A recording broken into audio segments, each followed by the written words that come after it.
Hello everyone, and welcome back to Scamperton Model Railway.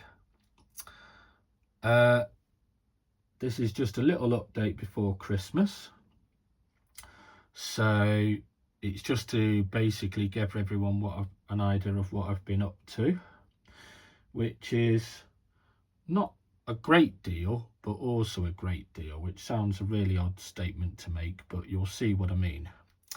So basically, if I start off there, you'll see that I have weathered the track to some degree.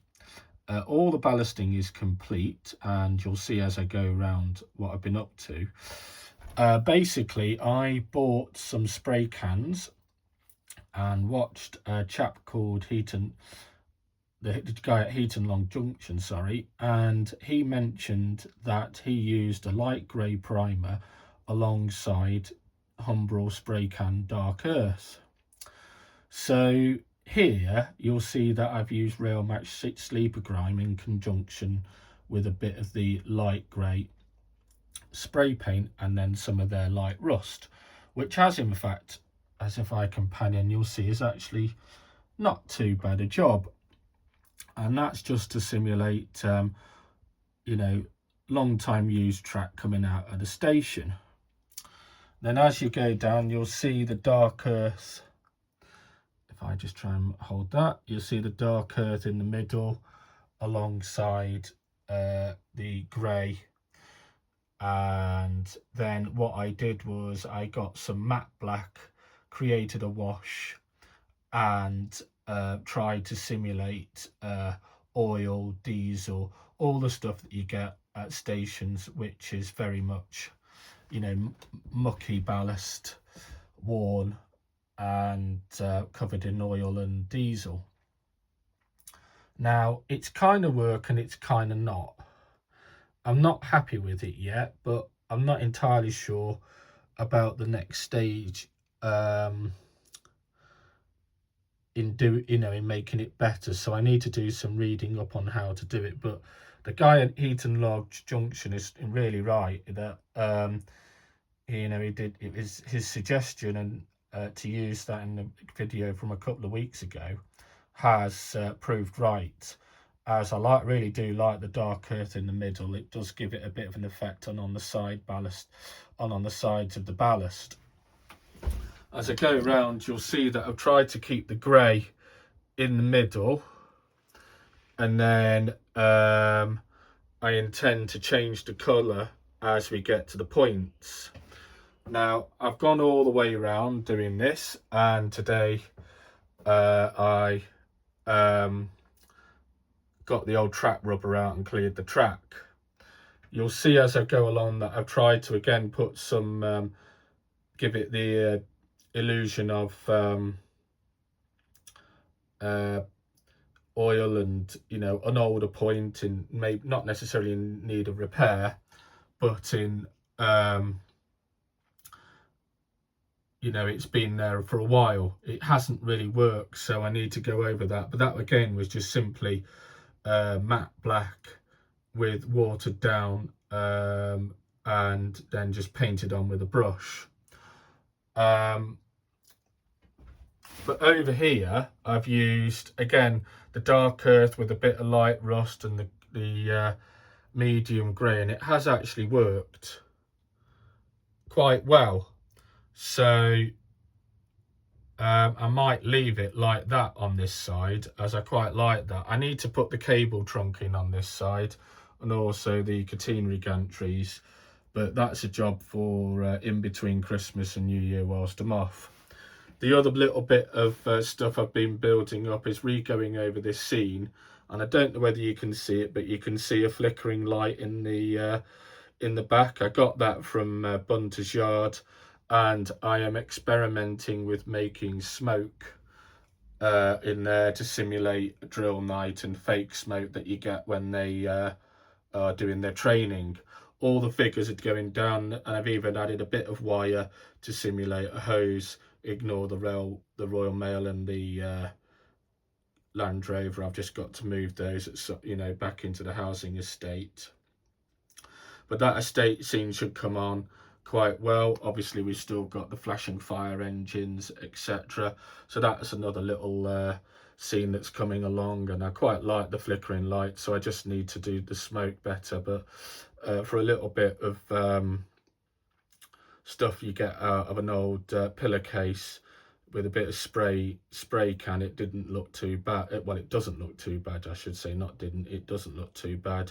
But I just need to make keep attempting it until I'm happy with the way the smoke looks. Obviously it's quite hard to model smoke. I'm also looking at the potential of a way to get water to look like resin, to look like they're using water on the fire as a training exercise, but that's proved a little hard to achieve so far. When I attempted to do it using an old plastic straw with resin poured down it, it didn't really work, so that needs some further attempts. Back over here I have filled in the corner which obviously had bare wood. I'm quite happy with that. I ran out of the woodland scenics weeds and tree fibre stuff, so I need to go and get some more of that. But so far I'm quite happy with how it looks. I might just add a bit more. I want to add some more over there and fill in that because I can do a little bit better. I also need to start putting the sheet back up rather than falling down near the fence, so that's another job for the new year, and the same with filling in that area. So yeah, whilst I'm off between Christmas and New Year, these are the kind of things that I can make a good start on. I have started to do more to the back part of the platform, so you can see figures starting to appear. These are just on bits of old plastic that you get in the point packets, so they just start to give me an idea of how many people I want on the platform. And the same with the drinks machine and the photo machine that you see on the various stations around the country, and certainly in Stafford. Other than that, it isn't really much to do. I still keep saying I'm going to do this platform side here, and I never get round to it, but there will be opportunities afoot to do that over the next few days, so that's something I'm definitely going to get done. I have actually brought the lift shafts out, so the lifts are there now with the lifts inside, so that needs to be done, and then I just need to add a few more people to each stairs to bring that bit more to life. I'm undecided what to do in this corner yet. That needs some really careful thought, and the same is here, but I think that will just be a car park. So yeah, that's something that needs to be done. Over here you'll see the porter cabin office building.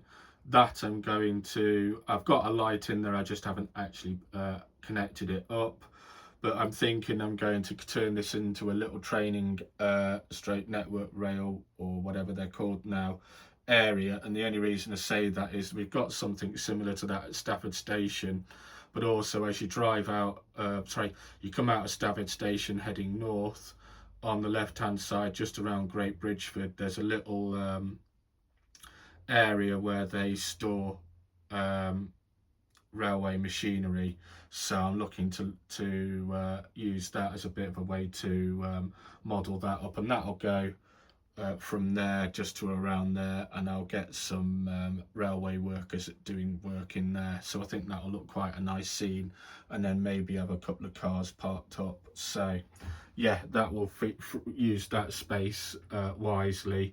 I've still got a few of these wooden plywood sheets, so I can use those, cut those round, and make a good job of that, I think. So that's something to do in the not too distant future. So yeah, the only thing I really want to learn is, and I bought some paints, some Ammo MIG track paints, and I think I need to really learn how to weather track, either using paintbrush acrylic paints, or whether I look to invest in a airbrush and buy that. I'm thinking of going down the airbrush route, but yeah, we'll see how that goes. Any advice on airbrushes that aren't 300 quid would be gratefully received. So any viewer that out there has done this before would and wants to pass on some advice, that would be more than appreciated. Sorry. So yeah, all I can say is thank you very much for viewing the channel. The people that have subscribed, sorry, I'm very grateful to. The comments, etc., have been for the most part really positive and helpful. So I wish you all a great Christmas and a happy new year. But for now, thank you very much. Bye bye.